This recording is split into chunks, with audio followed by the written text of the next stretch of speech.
हम एक हमारा फैक्ट्रीज एक्ट है जिसके अंदर हर बड़े यूनिट को फैक्ट्रीज एक्ट के तहत रजिस्टर कराना होता है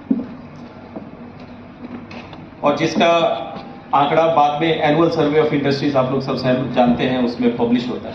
वर्ष 2015 में एनुअल सर्वे ऑफ इंडस्ट्रीज के हिसाब से उत्तर प्रदेश में एक साल में 500 उद्योग रजिस्टर होते नए।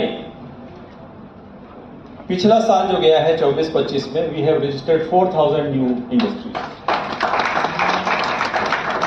और इस साल का हमारा टारगेट लगभग 8000 है।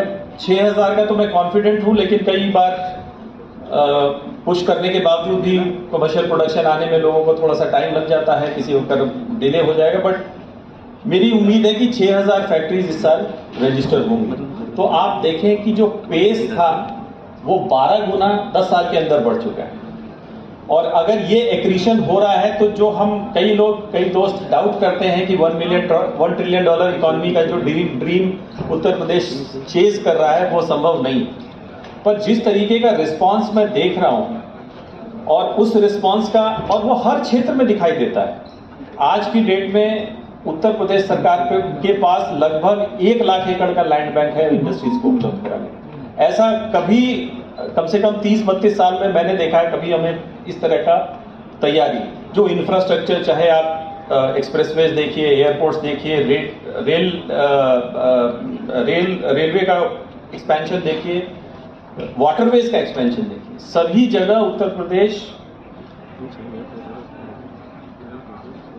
अपनी शेयर के हिसाब से बहुत दिनों तक it was a sleeping giant. It is finally, I see it as waking up, and not only waking up but making very fast strides. तो एक बात तो मुझे ये मैसेज करना था कि कई बार हम लोग पेसिमिज्म में रहते हैं, लेकिन जो मैं देख रहा हूं, और ये मैं केवल ऑप्टिमिज्म जगाने के लिए नहीं कह रहा हूं, ये these are all backed by figures, and at any point in time if you have any doubts we can discuss with you. So I am not talking out of the top of my head, या मुझे कोई एक sales pitch देना इस वजह से मैं कह रहा हूं, वो वास्तविकता ग्राउंड पे दिखाई दे रहा है तब मैं कह रहा हूं.